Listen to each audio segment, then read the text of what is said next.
Nice to see you again. It's time for yet another true crime episode. Please, as always, comment down below where you are listening from and what time it is currently. This helps a lot. Thank you. Let's start. San Francisco, 1973. The killings felt random, but the victims weren't.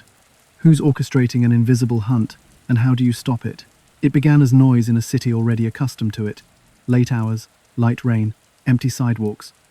A pedestrian walking home from work near Divisadero, a quiet approach, a small handgun fired at close range. No robbery, no words anyone heard. The next week, another shooting, different district, same method. Victims shared one trait. They were white, or perceived as white. The city did not say it out loud at first, but the victims' families did. Ballistics technicians, working fluorescent-lit benches, started flagging matches. The rifling marks on a .32 caliber slug echoed a .38 from another scene. Unusual, but not impossible. A lab examiner wrote, consistent with, not definitive. Still, detectives noticed how the shots were delivered.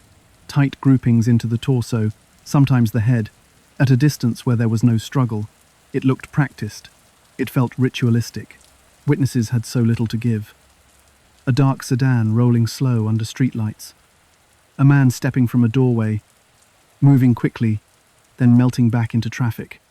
One survivor said the gunman's face was calm, like he was checking a list. Another noticed the grip.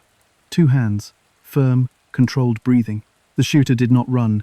He walked, turned, then vanished. What stands out now in retrospect is that San Francisco, progressive, loud, alive, slipped into denial before it accepted the word terror. The newspapers were cautious. Police briefings, even more so. Then a police radio channel designation, Z for a squad zone, bled into headlines. Zebra. It stuck, short and sharp.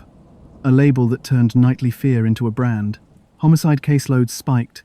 Detectives rotated nights and slept at their desks. The chief faced cameras while politicians demanded something, anything, that looked like control. A task force stitched together robbery, homicide, and patrol. They mapped shootings on acetate overlays, looking for geometry that was not there. The absence of pattern was the pattern. No common corner stores, no shared transit line, no single neighborhood. The city itself was the hunting ground. The psychology of the moment is important. People did not stop going out. They changed how. Couples shared cabs. Bartenders locked doors after midnight. Grocery clerks kept an eye on the entry while bagging produce. At bus stops, strangers stood closer together, trading glances, judging who might be safe to stand near. Every breath of cold air felt like a warning. Meanwhile, talk radio boiled. Callers demanded curfews. Others feared what a crackdown would mean for black residents already over-policed. The victims were white, but the tension spread everywhere. This was racial violence, targeted, cold, sustained. So what do you do when the killer seems to want the city to fracture?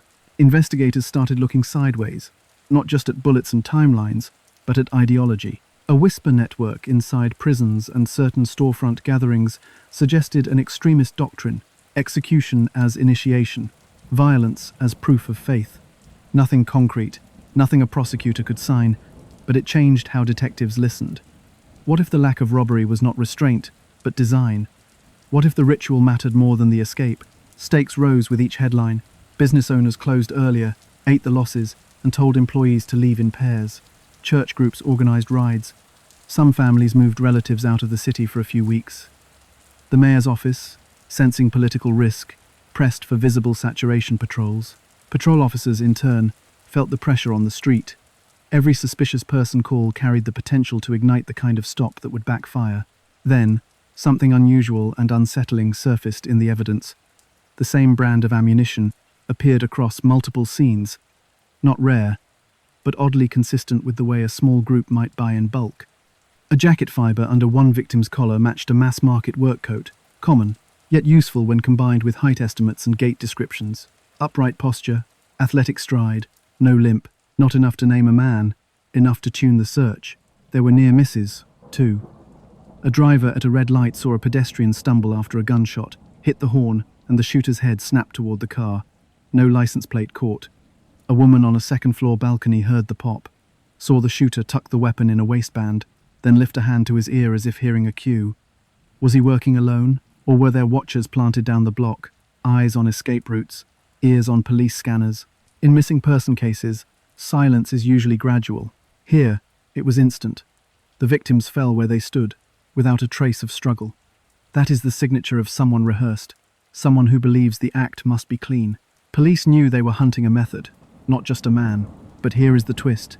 They were not random to the perpetrators. The target selection carried a logic that made sense only inside a doctrine, where strangers are chosen because their existence tallies against your ledger. The first wave ended with a city that walked faster at night, and a task force convinced that the story behind the bullets would be the only way out. To understand why the targets made sense to the perpetrators, we need to go inside the doctrine investigators began to whisper about. It was not a gang in the usual sense, not a hierarchy with uniforms and dues. It was a belief system, circulating through prison yards, storefront meetings, and back rooms, teaching that murder could be mission work, that points could be earned, that initiation was not symbolic, it was bloody. Detectives heard fragments first. A name, death angels. A concept, a cell structure, small units who operated independently, so one arrest would not unravel the whole. The idea was chilling, violence framed as spiritual promotion, the ledger of points rumored to reward attacks on specific categories, women and children worth more, public spaces preferred to magnify fear. Was it real, or jailhouse lore? The psychology of the moment is important, because it shaped decisions. Informants spoke in guarded tones. They described meetings where men were told they had been chosen, that hesitation was weakness, that an angel's work demanded proof, execution at close range, no robbery, no conversation, no recognition of the victim's humanity. It sounded like a ritual stripped to mechanics. Investigators considered whether the repetition, the grip, the calm, walk away, fit the ideology. It did. But belief is hard to prosecute without names, and yet, for all this, small details added up. Pamphlets with language about purification and erasure turned up in peripheral searches, not as smoking guns, but as cultural residue. A witness recalled a phrase, "The earth must be cleansed," repeated with a matter-of-fact cadence, at a storefront gathering. Another mentioned a chalkboard list of duties, nothing overt, but paired with late-night deliveries, hushed conversations, and men who suddenly started carrying themselves like they were selected. But here is the twist. The doctrine encouraged compartmentalization. One member might never meet another outside his cell. If you are hunting a pyramid, you look up. If you are hunting a web, you look sideways. Detectives shifted tactics, moving from offender profiles to relational maps, employment overlaps, shared apartments, cars borrowed between friends, a mechanic who saw the same two men swap plates more than once. The net was not for one man, it was for a cluster. Pressure mounted from City Hall. The chief needed to show traction, but ideology is vapor on camera. Reporters asked whether the police were chasing a myth, a convenient frame to justify aggressive tactics. Meanwhile, survivors described the same controlled approach, the same two-handed grip, the same absence of words. That uniformity suggested training, or at least rehearsal, which meant doctrine was not just belief, it was praxis. The alleged point system worried investigators most. If status could be earned through public executions, then fear itself was a currency inside the group. That would explain the deliberate choice of pedestrian spaces, bus stops, doorways, people in transit, moments when the city felt anonymous. It also reframed motive. Robbery had a goal. This had a message. The killings were not to get away with something. They were to send a signal within a closed circle, while tearing the wider circle apart. Law enforcement faced a dilemma. You cannot charge a philosophy. You need defendants, weapons, timelines, corroboration. So they tried to convert rumor into leads. They combed parole files for men tied to radical teachings, cross-checked addresses with crime scenes, and quietly surveilled storefronts rumored to host evening talks. They noted who showed up, who left in pairs, who changed cars around the block. It was thin, but it was movement. What nobody knew at the time was how close they were to a voice that could bridge belief and evidence. An insider had started to flinch.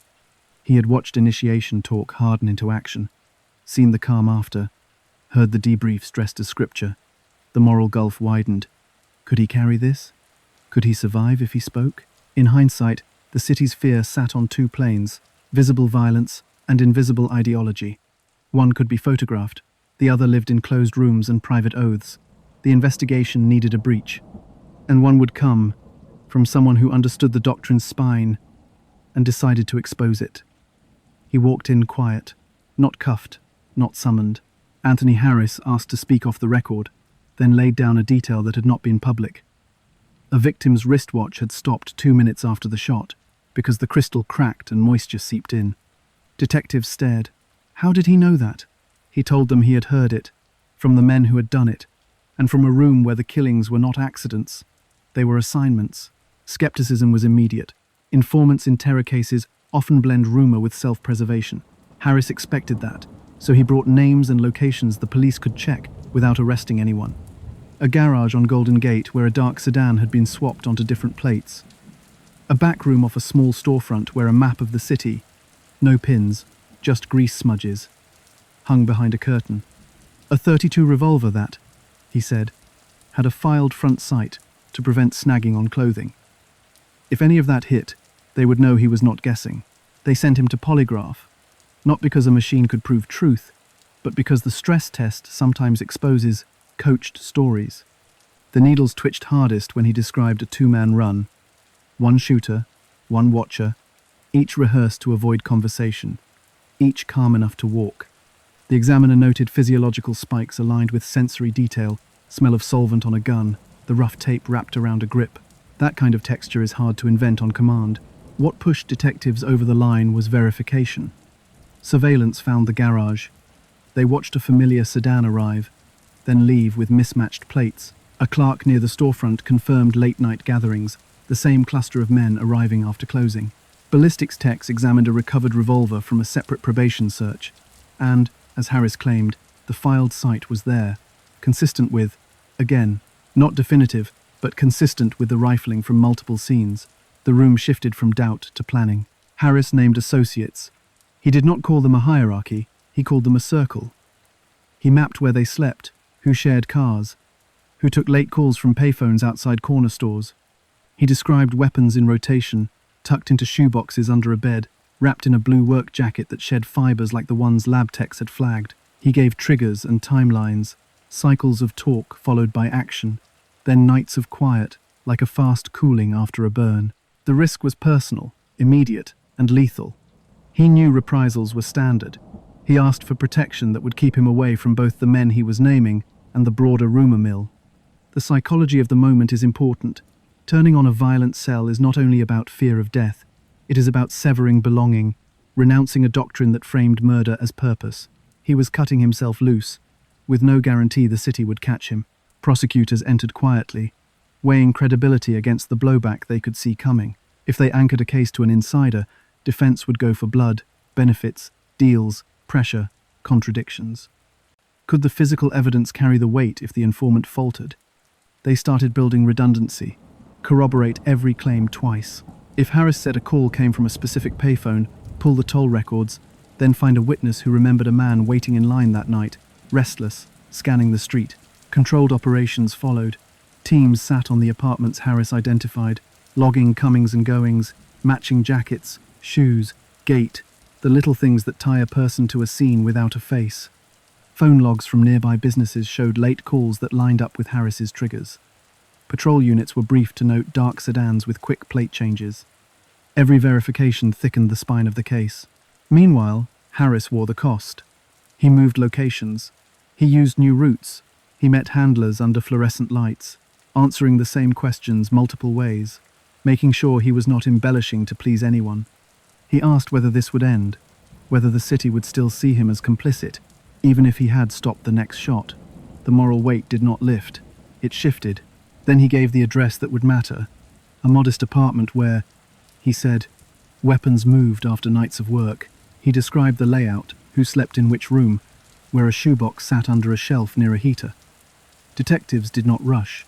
They layered surveillance, confirmed vehicles, documented patterns of arrival and departure. The warrant team prepped quietly, because if they missed, the circle would scatter and the city would keep bleeding. By then, the case had a backbone. Harris's specifics mapped onto rooms, onto cars, onto small habits that, in hindsight, looked like confession.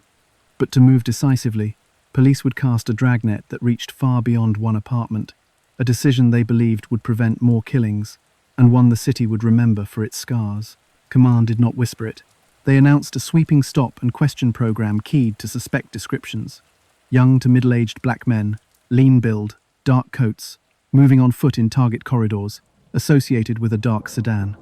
They called it Operation Zebra, borrowing the radio code already burned into headlines. The message was blunt: saturation patrols, rapid stops, field interrogations, and fast transfers of tips to the task force. Stakes were obvious.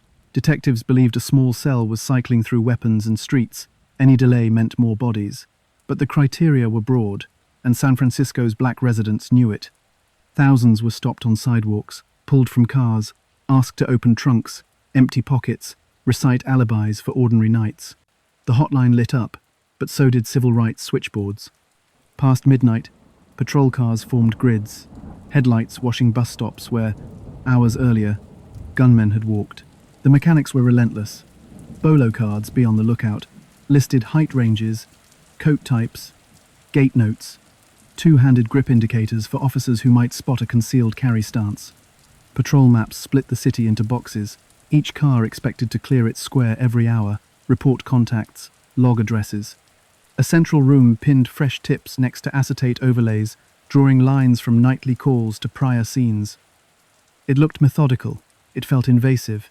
Meanwhile, shootings did not stop immediately. There were attempts. A survivor in the Tenderloin who said the shooter's approach was interrupted by a squad car rolling a stop sign, siren chirp just enough to break the moment. Public outrage hardened. Radio hosts blasted the dragnet as collective suspicion. Callers demanded that something, anything, work. The psychology of the moment is important. Fear pressed everyone toward extremes, maximum liberty or maximum control. Inside the department, friction grew. Veteran detectives warned that trust, already thin, was shredding. Community members who might otherwise volunteer rumors were now calling lawyers. A young sergeant argued that the dragnet's visible pressure could shake loose a mistake. Someone carrying a weapon, someone sweating through a stop, someone who would bolt and lead them to a safe house. But what would be the moral cost, and who would carry it? Unknown to them, across town, Harris sat in a safe room hearing news bulletins about the stops. He knew the circle would read the dragnet as confirmation. They would tighten, change routes, use fewer phones, bury weapons deeper. He pressed his handlers to move on the apartment he had flagged. The task force agreed, but said the citywide operation had to continue. It was the cover, the noise under which targeted moves could hide. On the street, stops followed a rhythm. Officers approached, two up, flashlights angled low, voices measured. Where are you headed? Do you live nearby? Can we see some ID? Men on their way home from late shifts, lined up on sidewalks, palms open, faces drawn. A student, backpack searched on his own porch, muttered that he had moved here for the city that promised him better. Lawsuits were drafted in real time. And yet, for all this, the information flow surged. The hotline recorded a neighbor who had noticed late-night car swaps in a small lot near the address Harris named. A gas station attendant reported two men who always paid cash, bought a single gallon, wiped the handle before leaving. Patrol units logged a dark sedan with plate screws, freshly scored, parked 3 blocks from the suspected apartment. Individually, these were small. Together, they sharpened the warrant. What stands out now in retrospect is how the dragnet forced a reckoning about policing in a crisis. The chief held pressers defending the stops as narrowly tailored. Civil liberties leaders called them blanket profiling.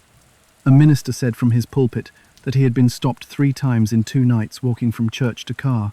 In the same breath, a grieving family asked what else the city was supposed to do while their father's killer walked. The task force tried to narrow criteria midstream.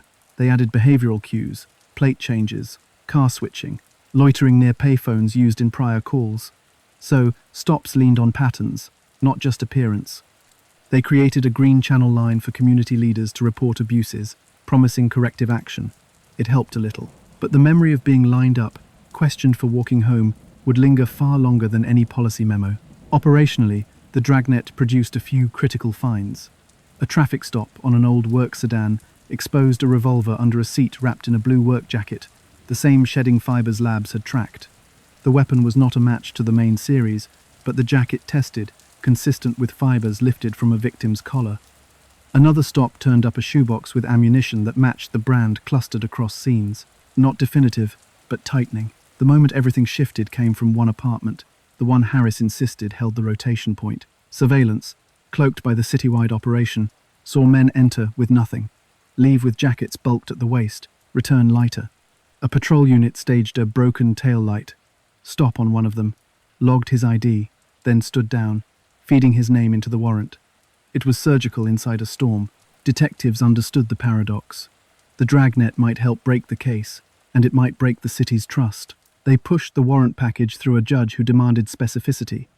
Addresses, rooms, expected containers, the shoebox near the heater. Approval came with conditions. Minimize scope, log every item, run body mics for accountability. It was a line, thin and contested, between narrowing suspects and profiling. In the final nights before the raid, the city quivered. Talk radio pitted neighbors against each other. Evening news showed sidewalks empty by 10. Officers went home tense, families asking whether this was worth it, whether the badge felt different now. And yet, in the operations room, the map glowed with pins converging on that single address. The dragnet had gathered noise and needles. They were ready to pull the thread. They moved before dawn, the hour when the city's noise drops low and doors are easiest to surprise. The warrant stack named the apartment Harris had diagrammed, plus 2 satellites tied by cars and shared phone habits. Entry teams rehearsed the hallway turns, the angles on a narrow kitchen, the shelf near a heater where a shoebox should sit. The plan was simple on paper. Secure, separate, search. The door splintered on a single hit. Commands filled the rooms, bodies pressed to walls, hands open, wrists zip-tied. A quick sweep cleared the bathroom, the small bedroom with a torn shade, and the closet with a sagging rail. One detective headed straight to the heater shelf. A shoebox, taped. Inside, a revolver, an oily rag, loose point 32 rounds, and the blue work jacket that shed fibers. The gun went into a sealed bag. The jacket, too. Evidence techs photographed everything twice. In the kitchen, a drawer held plate screws and a flathead bit ground to a narrow wedge, the kind that makes fast swaps. On a counter, under old receipts, lay a folded street map, smudged at corners where fingertips lingered. No pins, but lines of wear along corridors already marked on the task force acetate. In a closet, a second jacket, darker, with a pocket stiff from oil. Each item went into bags labelled with room, position, and time. Across town, the satellite warrants landed. One apartment produced ammunition of the same brand clustered across scenes, stacked in a coffee can. Another yielded a second revolver with a front sight filed smooth. Ballistics would have to speak, but the shape matched Harris's account. Officers found a pair of shoes with fine metal filings in the tread, the residue of platework done on a floor. A landlord said the men inside paid cash, late, and kept odd hours. Names coalesced around the addresses, men linked by shifts at a small business, by a storefront congregation, by cars they borrowed from each other on short notice. Interrogations began within hours. Separate rooms, same questions. Where were you on these nights? Who owned the sedan? Why the plate screws? Silence met most of it. Some cited counsel immediately. Others answered softly, avoiding specifics, saying they would be happy to clear this up once a lawyer arrived. Harris's specifics mapped onto rooms, and that mattered. The shoebox under the shelf, the jacket with fibers, the filed sight, the drawer of screws. These were not generic guesses. The psychology of the moment is important. The case needed to stand without his voice, but his voice had led them to tangible things now sealed and logged.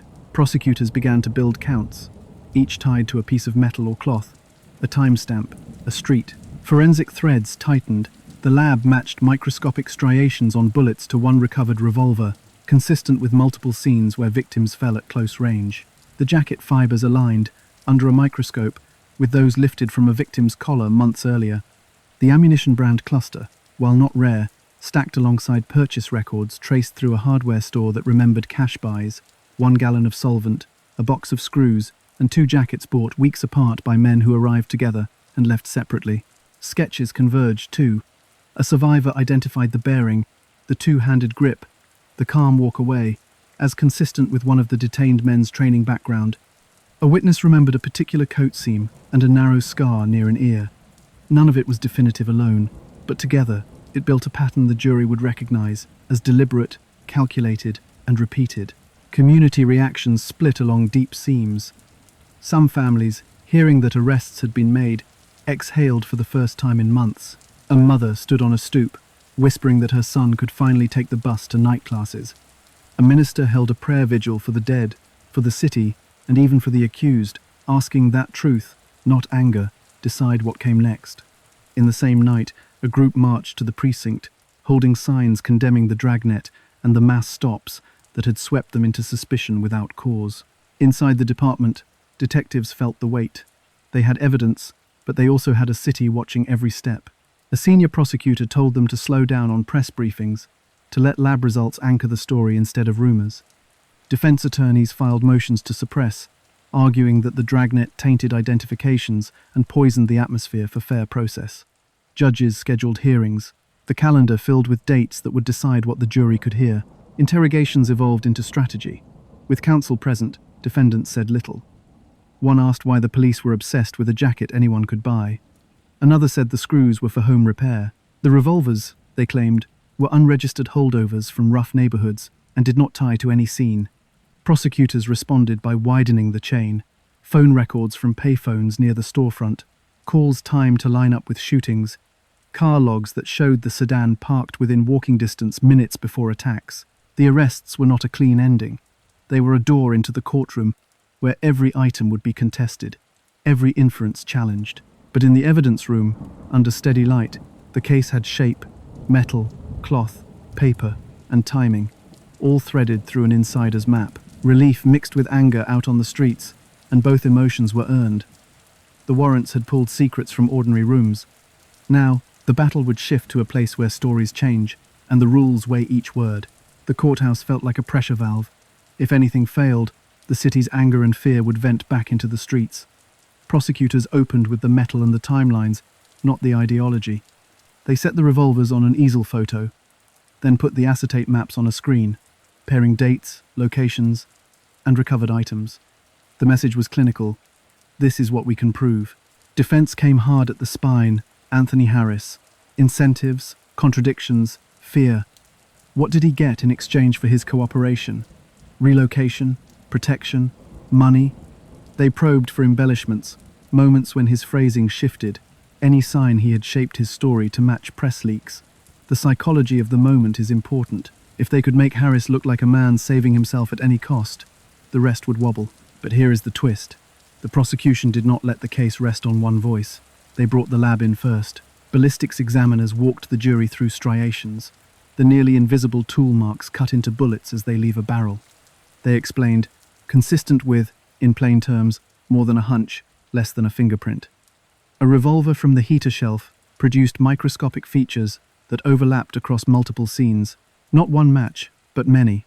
Enough to look like continuity rather than coincidence. Autopsy reports followed, and the tone dropped lower. Close-range wounds, unburned powder tattooing skin, trajectories that tracked a practice stance two-handed, square to the target. The medical examiner pointed to entry angles that repeated across victims, a geometry of killing that suggested repetition as training, not panic. Jurors watched, quiet, as photographs, carefully limited by the judge, underscored the execution markers they had just heard described. Defense shifted to time. If the state's case was a chain, where were the weak links? They highlighted gaps, nights without surveillance logs, hours when defendants were unaccounted for, places where an item could have passed through several hands. They picked at phone records, arguing that a call near a scene did not prove who placed it, only that the payphone worked. They asked whether the city's dragnet had contaminated witness memory, whether being stopped under bright flashlights had planted faces that were not there before. Prosecutors answered with redundancy.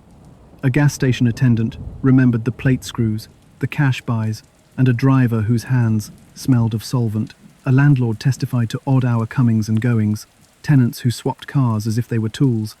The jacket fibers reappeared under a microscope, aligned with strands lifted months earlier. As a lab tech explained how mass-market fabric can still narrow possibilities when paired with context, location, time, and contact. The ideology question hovered. The state wanted jurors to hear about death angels, the point system, the doctrine that reframed murder as status. The defense called it prejudice, a smear that would convict men for belief, not acts. The judge split the difference. Limited references could come in, tied tightly to motive where the link was specific, not speculative. No sermons, no sweeping accusations, Only those fragments anchored by corroboration, pamphlets found alongside weapons, phrases repeated in rooms later searched under warrant. Jury dynamics mattered, and everyone knew it. The voir dire had sketched a panel that remembered curfews, empty sidewalks, the dragnet's glare. Could they hold rule of law standards against the weight of what the city had lived? The court instructed them to separate trauma from proof, to weigh each count on its own record. Still, the room's air carried history, and history does not vanish when a clerk swears you in. Harris took the stand with caution.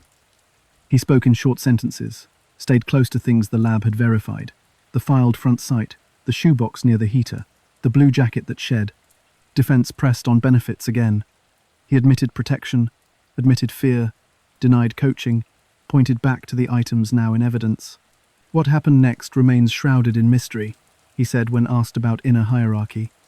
He claimed his circle compartmentalized, that he did not know beyond his lane.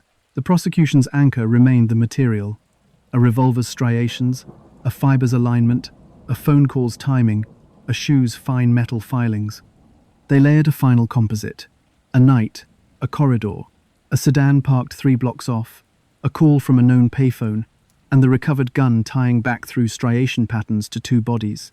The narrative did not soar, it tightened. The verdicts came measured, count by count. Multiple convictions, anchored to specific scenes where the evidence converged. Some charges did not stick, gaps remained, nights the chain could not close. But the jury's message was clear.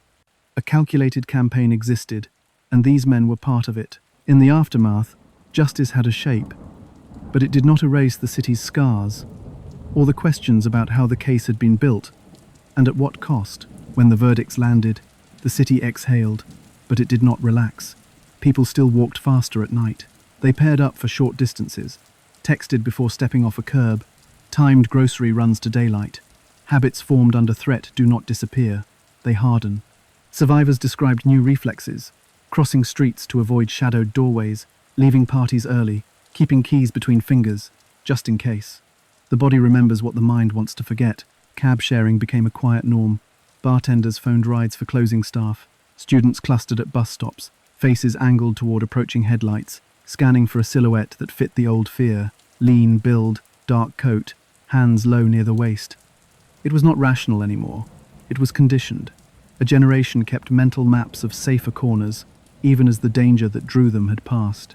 Policy moved slower, but it moved. Operation Zebra sparked formal reviews of stop and frisk practices. City supervisors held long hearings, line officers testifying about criteria, community leaders describing humiliation under flashlights. Oversight expanded. On paper and in training rooms, documentation requirements, bias briefings, rules for when descriptors are too vague to justify a stop. The psychology of the moment is important. Reform arrived because the memory of being lined up did not fade, and because the cases still had to stand later, in court. Lawsuits followed. Some claimed wrongful stops, others targeted the dragnet's breadth. Settlements came in measured language. No admission of wrongdoing, commitments to revise policy. Inside the department, the lesson cut both ways. Detectives acknowledged the dragnet's yield, tips, names, one crucial apartment, while admitting the cost. Younger officers entered patrol with a sharper sense that expedience, once normalized, becomes culture. Media memory turned the letter code into a shorthand. Zebra became a headline word for urban terror, a metonym for nights when sidewalks emptied after 10. Anniversaries passed quietly. Families met in small circles, lit candles for relatives whose faces appeared only in black and white clippings. A few survivors told their stories on local broadcasts, voices steady, describing disability, phantom sounds, and grief that did not accommodate calendars. Trauma had a long tail. One man, shot and left with nerve damage, trained himself to walk a block farther, to avoid a corner where his wrist still tingled. A woman, who had watched a stranger collapse, said grocery aisles felt narrower, as if danger lived between shelves. Therapists in community clinics noted spikes in hypervigilance, insomnia, startle responses in people who had never been attacked. The city's nervous system had been rewired. Law enforcement codified lessons in binders and briefings. Informant handling tightened, corroborate every claim twice, shield identities with discipline, and plan extraction before disclosure. Dragnets, once framed as decisive, were recast as last resort tactics with strict thresholds. Bias training moved from a checkbox to scenarios that mirrored the crisis descriptors that overlap with entire neighborhoods. Pressure from City Hall and the risk of turning the city against you while you hunt a small cell. Community intelligence changed shape. Ministers and neighborhood advocates negotiated green channels to pass tips without forcing congregants into on-street encounters. A few storefront leaders who had distanced themselves during the dragnet returned, offering context on who was new, who seemed suddenly resourced, who shifted routines after the raids. Trust, damaged, can be rebuilt, but only with time and receipts. And what about the unanswered questions? They lingered. The full hierarchy, if one existed, never surfaced in a way usable in court. Uncharged incidents were debated in living rooms and online forums, but prosecutors stuck to counts they could prove. The city learned a sober truth. Some mysteries do not resolve, even when someone is convicted. The killings stopped. The questions did not. What prevents the next doctrine-driven spree? Early listening, constrained tactics, fast but accountable moves, and a city that refuses to fracture under pressure. What turns a stranger into a target? The psychology of the moment is important. Doctrine reframes the ordinary. It renames a person as a category. It drains empathy and replaces it with mission. In that frame, the absence of robbery isn't restraint. It's a signature. Violence becomes proof, not profit. Investigators considered ideology like a cipher. Think of a cryptogram. The letters are visible, but meaning hides until pressure reveals the key. Patterns that looked random, bus stops, doorways, short walks, were pressure points where anonymity is highest. That is why the approach was tight, the exit calm. The setting was not accidental. It was selected to amplify fear and status inside the circle. But here is the twist. Urgency tempts shortcuts. A city under siege begs for speed. Yet speed without restraint corrodes the very cases it needs. Dragnets deliver contacts, but they also deliver backlash, and backlash changes what witnesses will say a month later under oath. In hindsight, the strongest moves paired velocity with precision, corroborate twice, narrow descriptors, use behavior over broad appearance, and shield community channels from the glare. Trust is not soft infrastructure. It is investigative hardware. Without it, informants stay silent, tips dry up, and doctrine thrives in the dark. Ministers with direct lines, clerks who notice plate screws, attendants who remember solvent on hands. These are sensors. When stops feel like punishment, sensors shut off. When officers log carefully, correct quickly, and return calls, they turn back on. What stands out now in retrospect is that no pattern crimes still leave residue. Ammunition clusters, jacket fibers, a filed front sight, phone rhythms, treat them like fragments of a broken code. Pressure, applied where the fragments overlap, reveals the message. That was the investigative hinge. Move from geography to mechanics, from fear to forensics. What we did not resolve matters too. The full hierarchy remained opaque, compartments stayed sealed, and some incidents never reached charging thresholds. That is not failure, it is a limitation of proof. The law demands more than a chilling story, it demands the chain. So, how does a city fight terror without becoming something worse? By anchoring to 3 anchors: disciplined evidence, constrained tactics, and community intelligence. Move fast, but log every decision. Narrow hard, but explain why. And keep a hand on the green channels that carry quiet truth through loud nights. Let's get to the second story. Sirens were already screaming when the first deputy stepped over blood, slicking the Green River Bank lobby. 2 tellers lay on the tile, one gasping, one still. A single note on the counter read, "Don't follow, gas release." The vault timer was locked, but the day safe was empty. The suspect, gone in 6 minutes. 3 cameras rolled. None saw the back door. Green River, Tennessee, in 1999, ran on predictable beats. A lumber mill humming at dawn, a parts factory coughing out overtime, and a bank that held everyone's paychecks until Friday afternoon. Layoffs had thinned the shifts that summer, so lines at the teller windows felt tense. People watched balances like they were watching the weather. A storm of overdrafts meant real food or nothing for a week. Friday, shipments of cash were routine. Armored truck at 9:30, manager signs, bundles staged by 8:55. Tellers set aside enough for payroll withdrawals. Then came a quiet shift. For security, the bank changed to a Wednesday top-up. The reason sounded bureaucratic. The effect was simple. Fewer eyes, fewer crowds, and a slightly fatter day safe in the hour before the truck. A new service call landed in the log. The HVAC had been running loud, a hum that vibrated through the teller line. Maintenance was scheduled for early mornings, before customers appeared. A name went on the clipboard, a company that didn't raise eyebrows.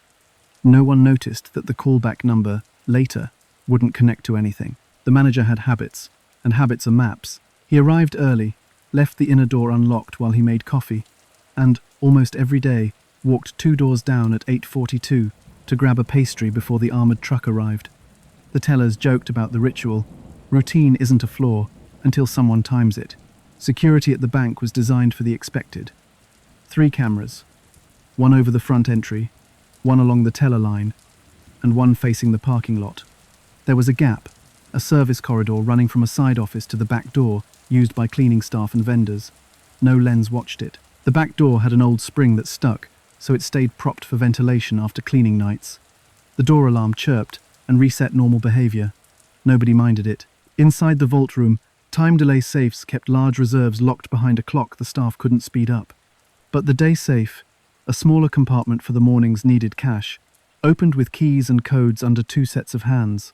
It was meant for convenience. Convenience is vulnerability, dressed as efficiency. Payroll days ran on choreography. At 8:55, tellers counted bundles, wrapped with bands, stamped by station. At 9, the first customers filtered in, usually factory staff finishing night shifts, sometimes carrying lunch pails. At 9:30, the armored crew arrived, in and out with practiced motions. The process left a narrow window where cash sat ready, people were present, and the armored truck hadn't yet fortified the building with extra bodies. That window would be everything. Meanwhile, the town's attention was elsewhere. A rumor had spread about more cuts at Factory A, the one with the industrial floors slicked with compound and oil. Paychecks might shrink. People whispered at the diner, eyes on the classifieds. While that was happening, someone else studied the clock. The bank's cleaning staff finished late on Monday. A supervisor asked to prop the back door for airflow because the HVAC noise was worse and the chemical smell lingered. The request sounded reasonable. The door's stop, a worn rubber wedge, was left on the floor near the threshold. It would be there later, when it mattered for entirely different reasons. What stands out now in retrospect is that nothing about the bank looked tempting if you weren't counting seconds. The lobby was modest.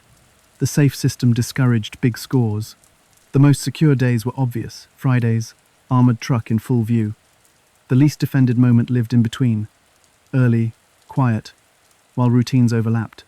If you wanted to control a crime scene without triggering every alarm, you'd choose silence, timing, and the illusion of normalcy. The psychology of the moment is important. A small town trusts repetition, and trust is an opening.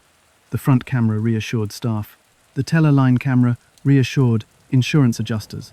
The parking lot camera reassured no one, because it couldn't see the alley. But there was one problem. Reassurance is not surveillance. Assurance feels safe. Surveillance makes you safer. To understand what happened, you need the week before. Unusual cash shipments, a maintenance request from a number that led nowhere, and a name that didn't exist. The bank set its stage without knowing it. The blind spot wasn't the corridor. It was predictability, mapped to the minute, waiting for someone patient enough to listen to the hum and learn the rhythm. 3 mornings in a row, a man sat across from the bank with a newspaper he never turned. He faced the glass, not the newsprint. Legs crossed, heel marking time on the curb. A delivery driver caught 3 letters off a plate when the man left on day 2, K, 7, and maybe a D. A partial like that is smoke, useful only if you already see the fire. At the time, it was filed and forgotten. Small moves started around the building. The dumpster behind the laundromat edged 2 feet, enough to change the angle of the alley. The back door got propped open for venting after the cleaning crew left, wedged by that rubber block. On Tuesday night, the wedge disappeared, then reappeared in the morning. A detail the supervisor didn't log because it sounded trivial. Was someone testing the staff, seeing what would pass as normal? The switchboard recorded 2 hang-ups, 8:10 and 8:13 on Wednesday, both from a payphone that would later matter. The receptionist heard silence, then a click. It could have been a wrong number, or it was a timing check, measuring how many rings before a human voice cut in, mapping the bank's cadence by ear. The psychology of the moment is important. Control doesn't always look forceful. Sometimes it's a metronome. Uniforms smooth the path. A man in a courier jacket walked past the front window on Thursday, clipped ID badge flashing a familiar logo, the same brand used by the armored carrier. People see what they've been trained to accept. He used the reflection to check the camera's red light, then moved out of frame, never entering, never lingering. Staff later disagreed on details. One teller remembered a blue cap, another swore there wasn't one. The security guard heard an accent he couldn't place regional, maybe, or something worn like clothing to blur edges. What stands out now in retrospect is that the script was rehearsed. Timed entries, timed silences, small tests of doors and habits. He never pulled a handle in view of a lens. He never confronted a person during their confident hours. He built a clock, one action at a time, until each minute in that 6-minute window had a purpose. Meanwhile, something else was happening across town. A maintenance van idled near the diner at 7:40, the driver leafing through a clipboard. A waitress noticed the company name because the decal was crisp, too new for an old truck. The van left as the bank manager stepped onto the sidewalk for his 8:42 pastry run, the ritual we already mapped. Coincidence? Or a silent cue that the inner door would be unlocked for long enough? Unknown to them, across the alley, the laundromat's backlot hosted a blue sedan with mismatched hubcaps. It parked nose out, engine off, driver window cracked. A bakery clerk heard an engine earlier, a low idle, then a sharp cut-off. Switch car theory starts in moments like that: sound, silence, then nothing. But we're getting ahead of ourselves. Camera placements did the suspect a favor. The front entry camera watched the world the bank wanted to see: customers, sunlight, community. The teller line camera watched employees, not threats. The parking lot camera stared at the wrong slice of asphalt. That service corridor, the artery from office to back door, remained unobserved. The man with the newspaper learned that by day 1, by day 3, he could predict which employee would pass under which lens, and when. Call logs fed the pattern. 2 ring and drops on Wednesday. 1 on Friday that never made it into the report. A teller remembered it later, after the fact, the way adrenaline rearranges memory. He was calibrating response time, identifying breaks in attention. If someone said, "Hold please," after 2 rings, he knew where the phone lived and who owned the second hand on the clock. Then, there were the props. A clipped ID badge mirrors trust back at you. A courier jacket tells the eye, relax. The same brand as the armored carrier erases friction at a glance. Investigators considered whether he had access to a real uniform through theft or employment, but evidence stayed stubbornly thin. The fiber traces later would say, mass market, not custom issue. And yet, for all this, the face never appears. The newspaper stays up. The camera angles never catch a profile. Witness contradictions cancel each other out. Blue cap, no cap.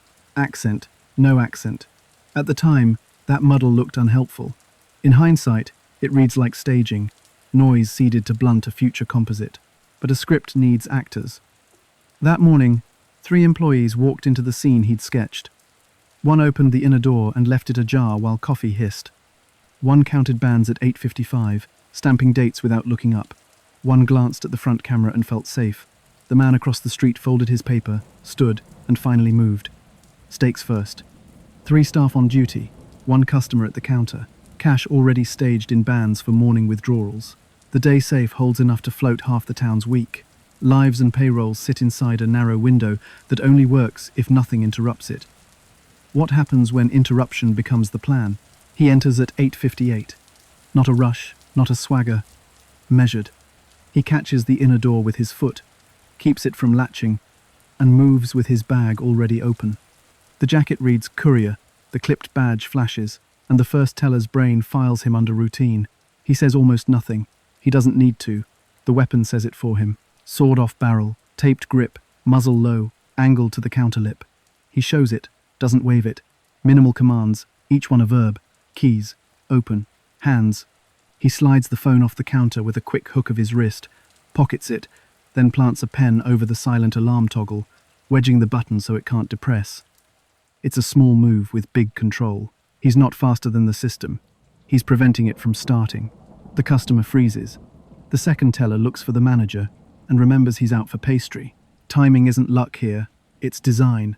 The suspect orders the day safe keys, singles the senior teller with a chin nod, and steps around the counter in a way that keeps his left shoulder to the lens, his head down, his cap, if it's there, pulled low.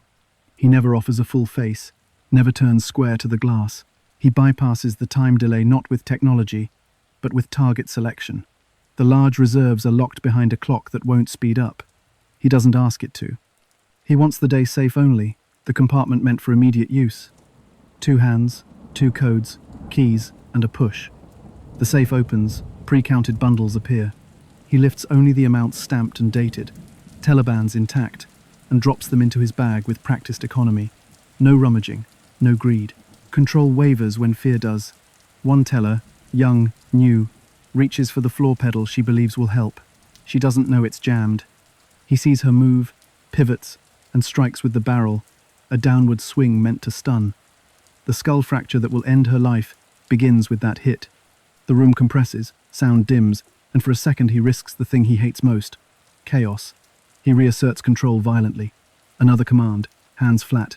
Don't look. He leans the muzzle against the counterlip again, removes the pen, resets it, and glances at the wall clock only once. The note comes from his bag already written. He places it near the fallen teller's hand, as if it belongs to the scene. Don't follow. Gas release. The threat is invisible, and that's the point. People fear what they can't measure. He never carries a device for that. Later, investigators will confirm the bluff through air tests and autopsy. At the time, it freezes everyone in place. He keeps his voice low. Panic invites noise. Noise invites attention. He pulls the bag closed, leaves the phone separated, and moves toward the service corridor. The stopper is already in place at the back door, jammed under the hinge side to keep it from catching. He doesn't look at the front entry, doesn't look back toward the street. He exits through the artery the cameras forgot. Meanwhile, the front camera keeps recording a quiet lobby, and the parking lot lens watches the wrong angle of asphalt. What nobody knew at the time was that the exit route had been pre-cleared. The corridor, the wedge, the outer lot. Each step had been rehearsed in silence. He doesn't run. Running calls attention. He walks like a man late to a job he already knows. Impact lands in minutes. 2 injured, 1 fatally. The customer calls out, then hesitates because of the gas note. Staff argue in whispers about opening doors, about airflow, about whether to move the fallen. Every second ticked is 1 more mile between the suspect and the scene. The first deputy arrives to a controlled kind of chaos.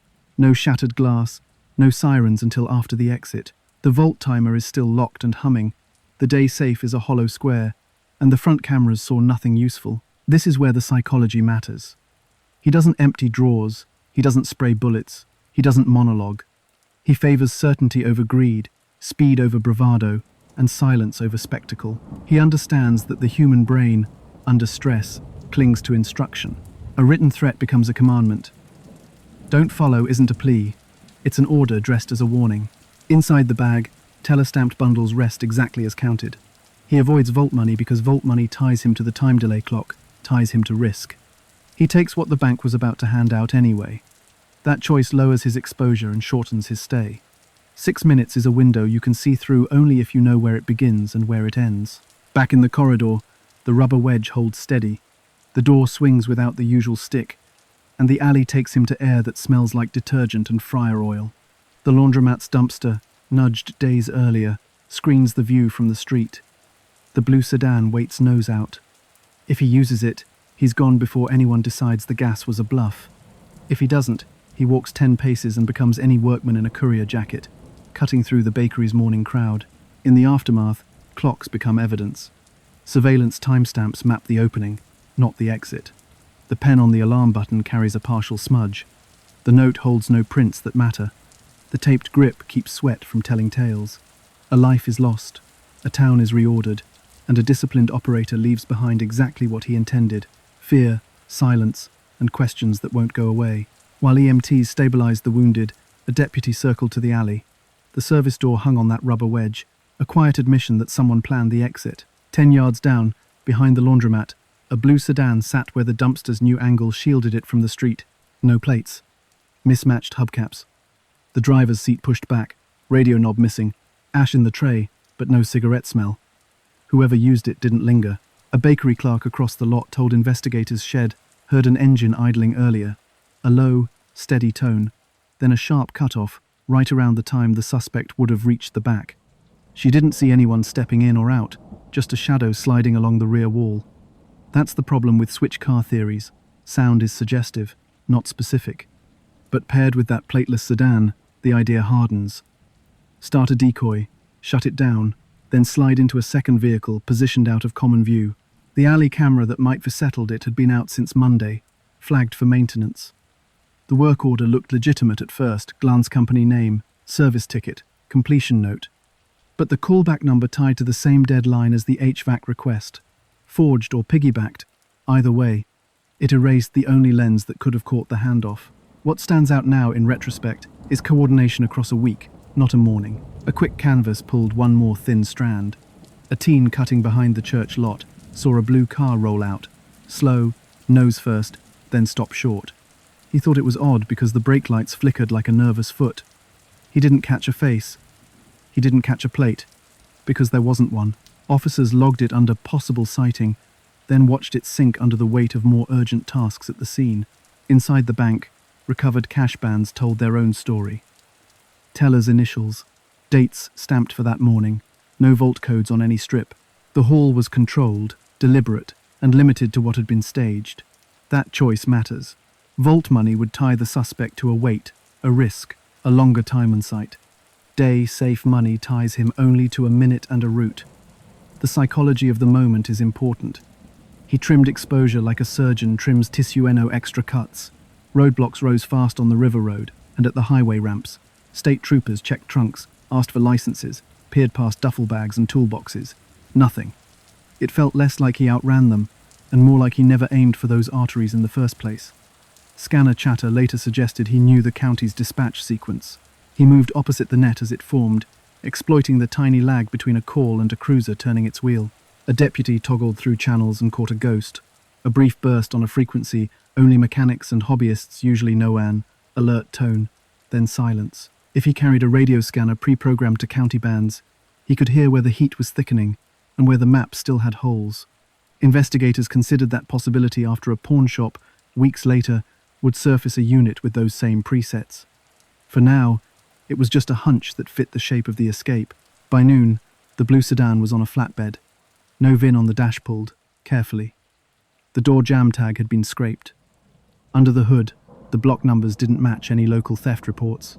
The interior yielded fibers generic enough to be worthless, and a single partial shoe scuff on the floor mat that, later, would echo the oil-based residue found inside the bank. It wasn't proof of identity, only proof of contact. Had been there. We already knew that. Meanwhile, deputies worked the river access points.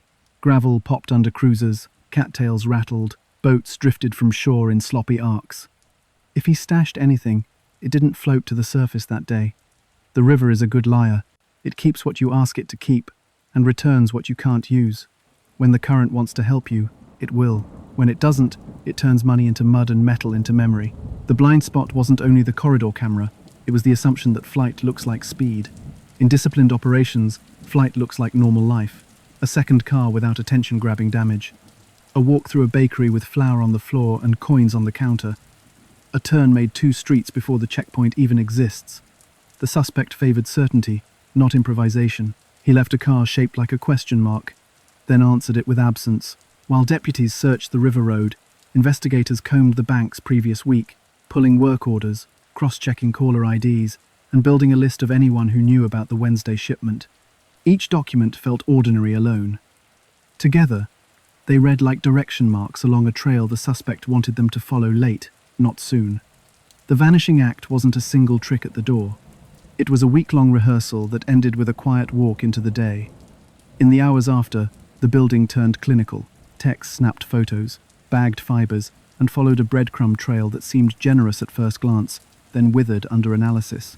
Partial shoe prints dotted the corridor tile-thin, slick outlines that didn't absorb powder. The residue tested oil-based, mixed with a polymer used in industrial floor compound. Factory A used that exact blend on its assembly lines, a detail that felt promising, until investigators learned dozens of boots in town carried the same signature by nightfall. It narrowed the pool to a workforce, not a person. Fibers came next. Grey synthetic strands lifted from the telecounter, and the inner door matched the feel of a courier jacket lining nylon blend. Common, sold across big box stores and uniform suppliers. Useful for telling a story, useless for identifying the storyteller. The weapon's taped grip worked as designed it, left no skin cells worth extracting, no ridge detail, just adhesive smears that smothered touch. Fingerprints teased hope, then stalled. The pen used to wedge the silent alarm toggle bore a partial 2 or 3 ridge characteristics, not enough to meet identification thresholds. Smudges on the note read as handled but indistinct, likely gloved contact or a wipe down that dulled clarity. The bank lived with fingerprints everywhere, but none that placed a specific hand on a specific command. The autopsy landed hard. Blunt force trauma, cranial fracture with subdural bleeding. The strike angle matched a downward swing, consistent with a short, heavy object. The sawed-off barrel made sense. Toxicology found no trace of gas or irritant. Air tests in the lobby showed ordinary particulates. The gas release threat was a bluff, pure staging, meant to stall response and anchor fear. The psychology of the moment is important. Invisible hazard forces, caution, and caution buys time. Phone records sharpened the outline. The 2 hang-ups to the bank switchboard came from a motel corridor payphone on Highway 12. Coins in the return tray carried flecks of blue paint, consistent with the chipped bezel of that very unit. Whoever placed those calibration calls didn't risk a room. He rented anonymity by the minute. Later, the clerk would remember a man feeding coins with a methodical rhythm, but faces blur when money changes hands in small pieces. Composite sketches faltered. Witnesses contradicted each other on the cap, the jawline, even the presence of a 5 o'clock shadow. Investigators tried hypnosis with one teller, hoping to stabilize details, but suggestion muddied memory. The cap appeared, then vanished again, depending on the question's phrasing. In missing person cases, silence is usually gradual. Here, silence arrived fast, driven by stress, and a careful offender who built noise into the picture. But here is the twist. The HVAC work order that justified the propped back door, the early morning access, and the attention shift traced back to a disconnected number. The company name existed, but the ticket didn't. It was a ghost entry, slotted into a routine so ordinary nobody questioned it. The callback line rang to nowhere, then to a recorded voice months later, as if someone recycled a dead shell to look alive long enough to pass a glance. Phone company logs showed another quirk. The motel payphone had been used to call a second number 2 nights before, so disconnected, but once belonging to a vocational school's maintenance program. Coincidence, or a breadcrumb? Investigators considered whether the offender trained in trades, enough to talk like a tech, carry a clipboard, and move through service spaces without attracting suspicion. Meanwhile, technicians mapped the bank's own vulnerabilities. The door alarm chirped and reset when propped, a behavior everyone accepted as normal. The alley camera's maintenance ticket mirrored the HVAC paperwork almost line for line, a copy-and-paste fraud that exploited trust in forms. Staging extended beyond the note. It lived in the administrative paper cloud where clerks sign and move on. They pulled toll records, cross-checked purchase histories for courier jackets, even canvassed uniform suppliers for anyone asking about the armored carrier's brand patches. Nothing clean surfaced. One store remembered selling a jacket days before, but receipts showed cash, and the security tape of course had been taped over for a new promotion. Everywhere they looked, the case offered almosts. Almost a boot match to Factory A, but the compound was ubiquitous. Almost a fingerprint, but the ridges didn't resolve. Almost a camera angle, but the work order erased the view.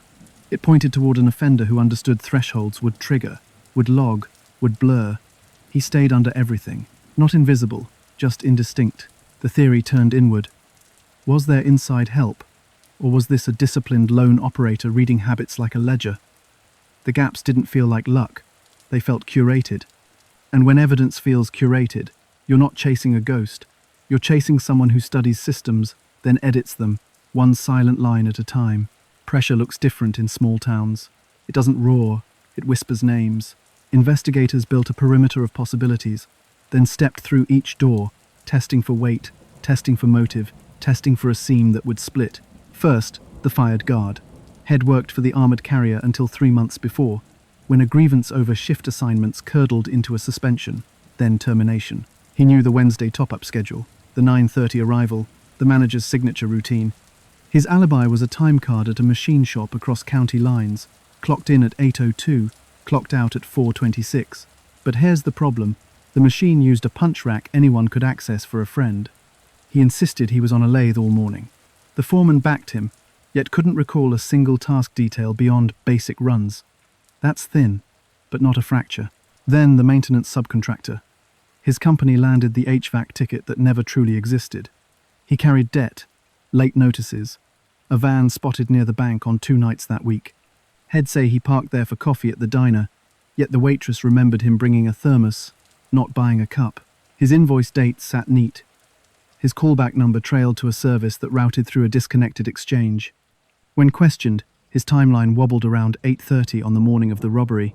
He was driving between sites, he said, stuck behind a school bus that didn't run on Wednesdays. He called that a slip. Investigators called it a flag. The factory worker from A was next, a man whose boots bore the same oil polymer compound that marked the corridor prints.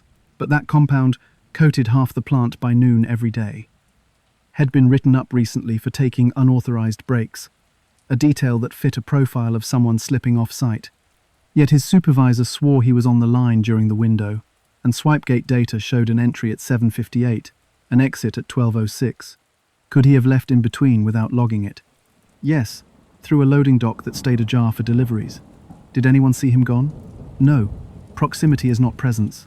There was also the widow of a former teller. She understood vault routines intimately and still met old colleagues for coffee. Her phone pinged near the motel corridor on Highway 12 the night the payphone calls were placed. She said she was visiting her sister in the next block. The sister confirmed a visit, but couldn't nail the time. The widow had once complained about layoffs chewing up pensions, a bitterness that investigators noted not as motive, but as context. She had no known link to a courier jacket, no access to the alley camera work order. Her life read like grief, not logistics. And yet, for all this, no direct evidence. Only converging probabilities, lines that almost met in the middle but never touched. The case started to feel like a hall of mirrors. Every suspect reflected one fragment knowledge of schedules, access to forms, a van at the wrong hour, boots with the right residue, but none held the whole script. So investigators framed 3 working theories. 1. Insider coordination. Someone within the bank or its service orbit fed timing and camera blind spots, then stepped back while a separate hand did the violence. 2. A professional team. 1 actor inside, 1 outside with comms, a 3rd handling the car, the forged tickets, a division of labor. 3. A disciplined loan operator who learned systems the slow way, watching, testing, failing quietly until the morning he didn't. What stands out now in retrospect is the offender's restraint. Teams get greedy, insiders get sloppy. A lone operator with a method can look like both while being neither. But here is the twist. Pressure mounted anyway, fueled by headlines and a family's loss. Then a stash appeared where nobody wanted to find it down, along the reeds of the river that gave this town its name. Teenagers found it first. 2 anglers working the cattail edge, where the Green River slows and folds back on itself, casting for bream with grocery store bread. 1 hook snagged canvas. They hauled a waterproof duffel onto the mud, half green, half brown with silt, the zipper teeth packed with grit. They unzipped 6 inches, saw bands of bills, then ran for the ranger shack with the bag dripping a trail. Deputies arrived expecting soggy singles and a prank. Instead, they counted bundled cash, teller bands intact, dates stamped from the morning of the robbery. The smell hit first, river and rubber, not rot, which told them the placement was recent. Mud layered the seams, but no algae had set. In river terms, that means days, not weeks. Whoever put it there wanted it found, or wanted it to wait as insurance. Inside the bag was a patch, jagged edges where scissors chewed fabric, bearing the courier brand used by the armored carrier. Not a full jacket, just the cut logo, tucked beside the money, like a signature or a dare. The psychology of the moment is important. A trophy can also be a decoy, planted to point you toward an obvious suspect pool, away from the hand that placed it. Evidence techs worked like surgeons in a field tent. They photographed silt patterns, skimmed the duffel's surface water into vials, then lifted each bundle with nitrile fingers. 1 stack glowed faintly under UV.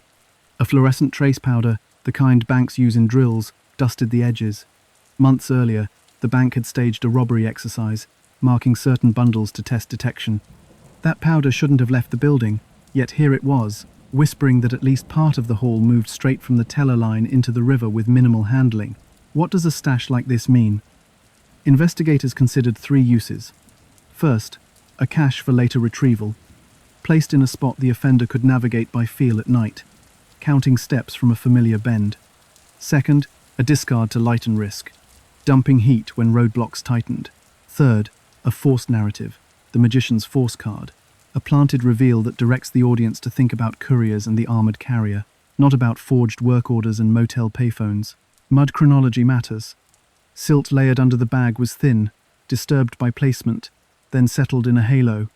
Leaves pinned along the zipper were still pliable, not waterlogged. Plant stems under the duffel bent but didn't break, which happens when weight sits briefly. In simple terms, someone walked this to the reeds, lowered it with care, and walked away hours before those boys snagged canvas. This was the moment everything changed. For weeks, the case ran on absence. No face, no plate, no print worth naming. Now money sat on a table in the sheriff's office, telling a partial truth. The bands said teller line, not vault. The powder said training bled into reality. The patch said courier, but patches can travel without jackets. Investigators traced the batch numbers and confirmed what they feared and expected. The recovered cash came from the day-safe pull, not the locked reserves. Then came the downstream searches. Dive teams dragged the eddies, emerging with beer cans, a tire, and nothing else that tied cleanly. A second, smaller pouch turned up a mile away, empty, zipper pried with a screwdriver. It felt like staging fragments, as if the river were used as both trash can and theatre. With money in hand, the circle tightened around two names: the maintenance subcontractor, whose van had parked near the river access more than once, and the fired guard, who knew the carrier brand like a second skin. But here's the twist. The duffel's zipper bore tool marks inconsistent with either man's known kit. Generic, yes, but telling in a different way. It suggested hands that preferred hardware store sameness. Blades and drivers anyone could buy twice without leaving a trail. The analogy holds. In card tricks, a force makes you think you chose freely, while your pick was guided from the start. The river cache felt like that. It offered answers that were true enough to be useful, and loud enough to drown the quieter clues.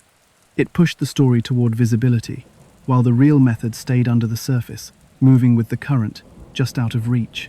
They started with the maintenance subcontractor because the river pushed his name to the top. In the interview room, he folded his hands, stared at the table grain, and recited his route: warehouse, site 1, site 2. When they pressed for times, he put himself near the bank at 8:30, then corrected to 8:05, then blamed a bus that doesn't run midweek. The timeline wobbled, not like a lie told once, but like a story adjusted to fit each new clock. The detectives slid photos across to anchor him: the forged HVAC ticket, the alley camera, maintenance order, the duffel. He said the tickets weren't his. The decal on his van had been copied. He'd parked by the river, only to eat a sandwich. But here's what cut through. He couldn't account for a 20-minute hole before 9, and his toolbox lacked nothing except a small flathead, precisely the size that marred the duffel's zipper. Meanwhile, a motel clerk on Highway 12 remembered a man paying for change in coins, jacket light, with a courier cut, polite, no name. She said he asked if the room fans were removable. She'd laughed. He didn't. Later, a room 2 doors down turned up missing its fan, bolts loosened, blades gone, cord intact.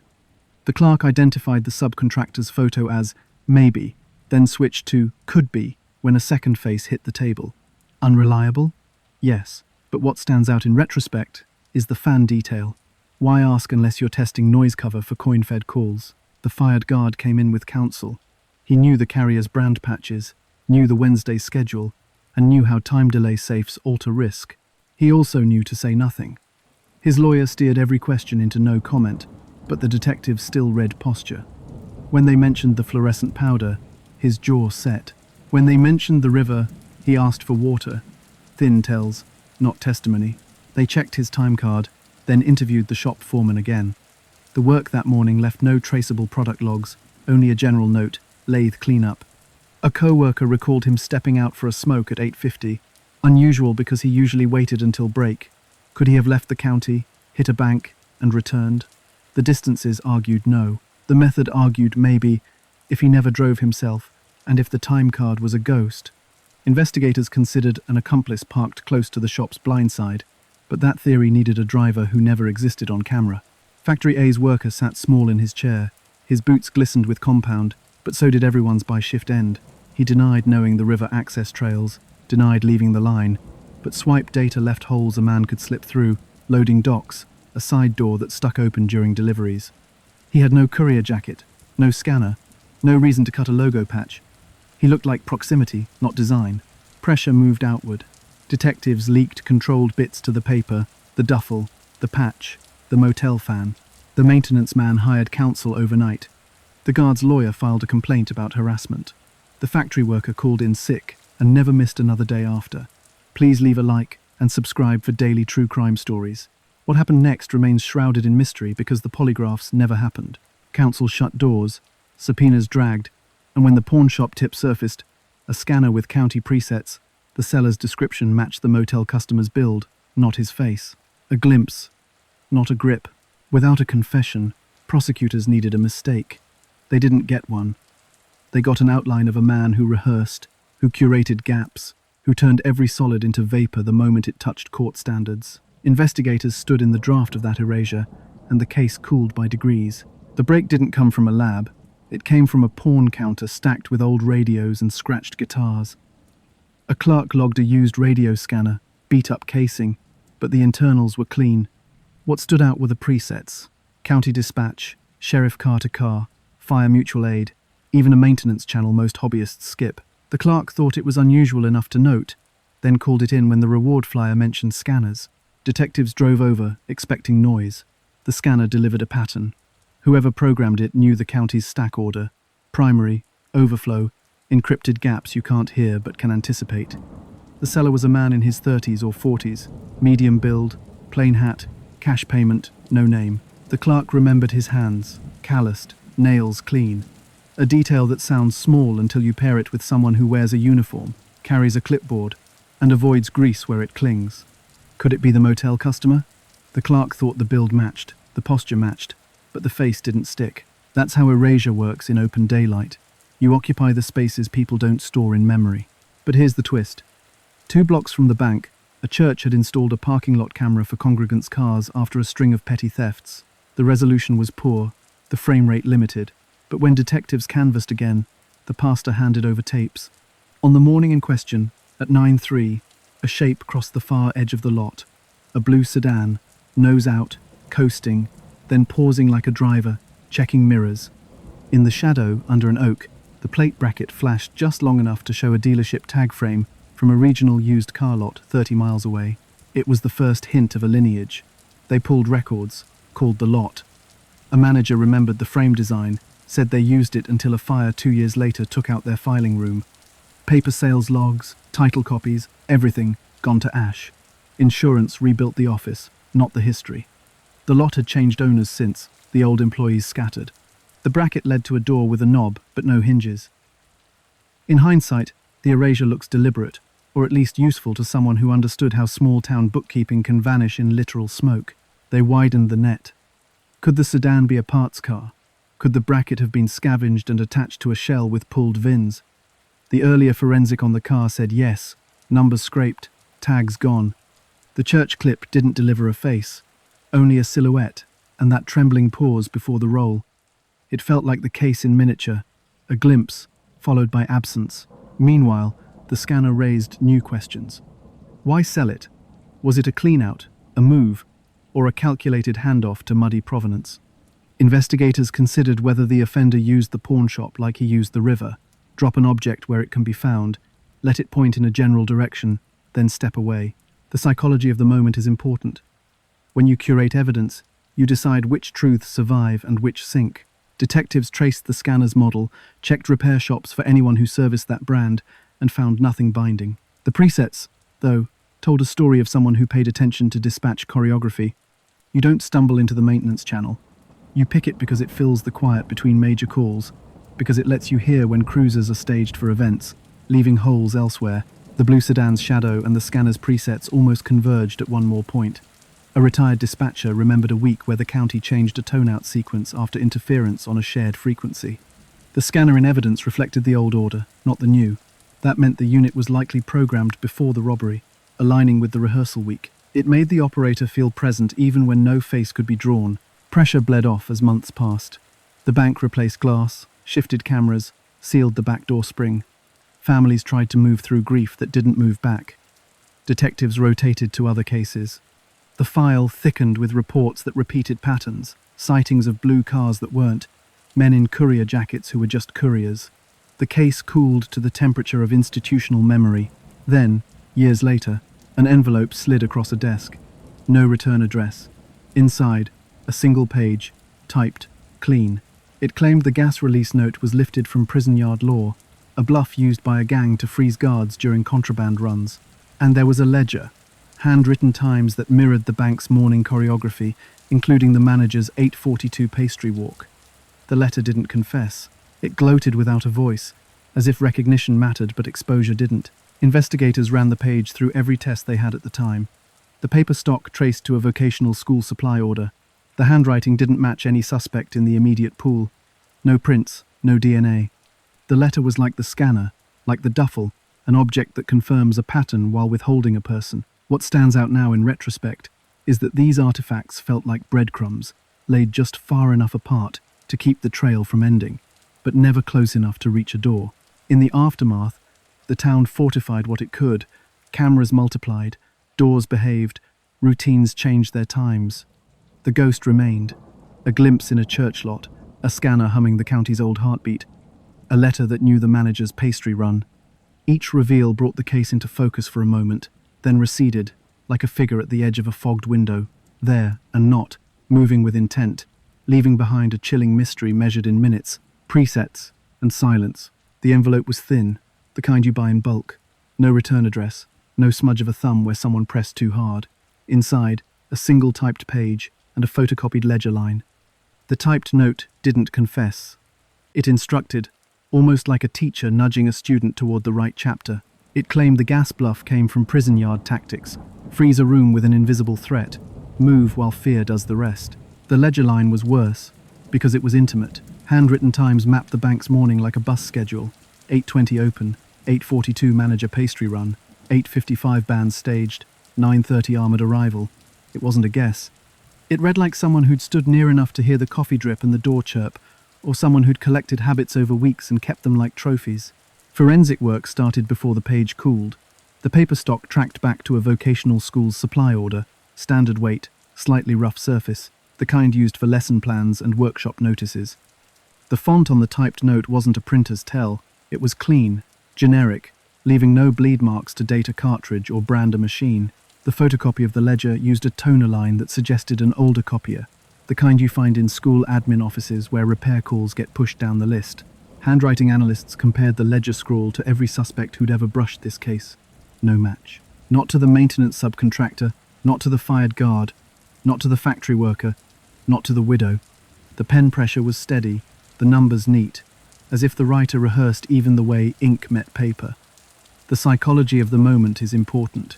Whoever sent it needed recognition, but only the kind that reaches a closed room and stops there. Why send it? Investigators considered 3 motives. 1. A taunt, a way to prove authorship without placing a body in a room. 2. A corrective, meant to steer the narrative toward the method, timing, staging, psychological control, rather than toward faces the sender considered wrong. 3. A recruitment, signaling to a small audience that someone out there knew how to map institutions and wanted that knowledge noticed without a name attached. They turned the vocational angle over and over. If the gas bluff was prison law, and the paper came from a vocational school, is there a bridge between those worlds? Former inmates often train in trades through vocational programs, maintenance, HVAC, electrical. That doesn't make any one person guilty, but it frames a skill set. The language of work orders, the comfort with back hallways, the ability to be unremarkable in service spaces. Investigators considered whether the offender learned to disappear in those corridors, then graduated into a man who edits systems rather than breaks them. The typed page included one line that stuck with the lead detective: "You're chasing cars and jackets. Start chasing clocks." It was a map and a sneer. It pushed them back toward the rehearsal week, the ring and drops from the motel payphone, the alley camera maintenance work order, the HVAC ticket that rang to a dead line. Each was a notch on a metronome. Each was a small theft of certainty that made the 6-minute window possible. They tried to bait the sender. A brief article mentioned a new understanding of the timeline, hoping it would draw another letter, a correction, an ego flare. Nothing came. Silence replaced the nudge. Either the sender got what he wanted, recognition that investigators were looking at timing, or he saw the net shift and moved on.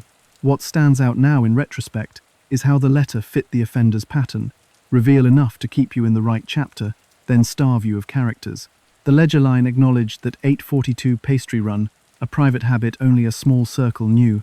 That meant the sender was in that circle, or close enough to listen through walls. Yet the handwriting refused to settle onto any known hand. The erasure remained intact. The vocational school angle thinned under scrutiny. The paper stock was common statewide. The copier toner line matched dozens of aging machines. Any connection to a former inmate trained as a tech was inference, not proof. The prison law about gas bluffs had no formal paper trail, only stories passed along ball courts and chow lines. Investigators had to label it for what it was, a plausible origin, not a fact. They logged the envelope, the page, the copy, then filed the feeling that came with it. This wasn't a confession. It was a curator's note left beside a display, reminding you to notice the negative space. You want a face. He gives you a clock. You want a name. He gives you a routine. It's control, extended beyond the day of the crime, into the years after, where grief sits and systems adjust. So what's left when the artifacts refuse to name a person? People, pain, and a pattern. A method that weighted time over noise, staged fear over force, and left a community with a wound measured by minutes. A ledger line that looks mundane until you realize someone made it a blueprint. The letter didn't solve the case. It underlined the sentence that mattered. This was never about the haul. It was about the discipline to make 6 minutes do the work of an hour, then walk away.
Nice to see you again. It's time for yet another true crime episode. Please, as always, comment down below where you are listening from and what time it is currently. This helps a lot. Thank you. Let's start. San Francisco, 1973. The killings felt random, but the victims weren't. Who's orchestrating an invisible hunt, and how do you stop it? It began as noise in a city already accustomed to it. Late hours, light rain, empty sidewalks. A pedestrian walking home from work near Divisadero, a quiet approach, a small handgun fired at close range. No robbery, no words anyone heard. The next week, another shooting, different district, same method. Victims shared one trait. They were white, or perceived as white. The city did not say it out loud at first, but the victims' families did. Ballistics technicians, working fluorescent lit benches, started flagging matches. The rifling marks on a .32 caliber slug echoed a .38 from another scene. Unusual, but not impossible. A lab examiner wrote, consistent with, not definitive. Still, detectives noticed how the shots were delivered. Tight groupings into the torso, sometimes the head. At a distance where there was no struggle. It looked practiced. It felt ritualistic. Witnesses had so little to give. A dark sedan rolling slow under streetlights. A man stepping from a doorway, moving quickly, then melting back into traffic. One survivor said the gunman's face was calm, like he was checking a list. Another noticed the grip. 2 hands, firm, controlled breathing. The shooter did not run. He walked, turned, then vanished. What stands out now in retrospect is that San Francisco, progressive, loud, alive, slipped into denial before it accepted the word terror. The newspapers were cautious. Police briefings, even more so. Then a police radio channel designation, Z for a squad zone, bled into headlines. Zebra. It stuck, short and sharp. A label that turned nightly fear into a brand. Homicide caseloads spiked. Detectives rotated nights and slept at their desks. The chief faced cameras while politicians demanded something, anything, that looked like control. A task force stitched together robbery, homicide, and patrol. They mapped shootings on acetate overlays, looking for geometry that was not there. The absence of pattern was the pattern. No common corner stores, no shared transit line, no single neighborhood. The city itself was the hunting ground. The psychology of the moment is important. People did not stop going out. They changed how. Couples shared cabs. Bartenders locked doors after midnight. Grocery clerks kept an eye on the entry while bagging produce. At bus stops, strangers stood closer together, trading glances, judging who might be safe to stand near. Every breath of cold air felt like a warning. Meanwhile, talk radio boiled. Callers demanded curfews. Others feared what a crackdown would mean for black residents already over-policed. The victims were white, but the tension spread everywhere. This was racial violence, targeted, cold, sustained. So what do you do when the killer seems to want the city to fracture? Investigators started looking sideways, not just at bullets and timelines, but at ideology. A whisper network inside prisons and certain storefront gatherings suggested an extremist doctrine, execution as initiation, violence as proof of faith. Nothing concrete, nothing a prosecutor could sign, but it changed how detectives listened. What if the lack of robbery was not restraint, but design? What if the ritual mattered more than the escape? Stakes rose with each headline. Business owners closed earlier, ate the losses, and told employees to leave in pairs. Church groups organized rides. Some families moved relatives out of the city for a few weeks. The mayor's office, sensing political risk, pressed for visible saturation patrols. Patrol officers, in turn, felt the pressure on the street. Every suspicious person call carried the potential to ignite the kind of stop that would backfire. Then, something unusual and unsettling surfaced in the evidence. The same brand of ammunition appeared across multiple scenes. Not rare, but oddly consistent with the way a small group might buy in bulk. A jacket fiber under one victim's collar matched a mass-market work coat, common, yet useful when combined with height estimates and gait descriptions. Upright posture, athletic stride, no limp, not enough to name a man, enough to tune the search. There were near misses, too. A driver at a red light saw a pedestrian stumble after a gunshot, hit the horn, and the shooter's head snapped toward the car. No license plate caught. A woman on a second-floor balcony heard the pop, saw the shooter tuck the weapon in a waistband, then lift a hand to his ear as if hearing a cue. Was he working alone, Or were there watchers planted down the block, eyes on escape routes, ears on police scanners? In missing person cases, silence is usually gradual. Here, it was instant. The victims fell where they stood, without a trace of struggle. That is the signature of someone rehearsed, someone who believes the act must be clean. Police knew they were hunting a method, not just a man. But here is the twist. They were not random to the perpetrators. The target selection carried a logic that made sense only inside a doctrine, where strangers are chosen because their existence tallies against your ledger. The first wave ended with a city that walked faster at night, and a task force convinced that the story behind the bullets would be the only way out. To understand why the targets made sense to the perpetrators, we need to go inside the doctrine investigators began to whisper about. It was not a gang in the usual sense, not a hierarchy with uniforms and dues. It was a belief system, circulating through prison yards, storefront meetings, and back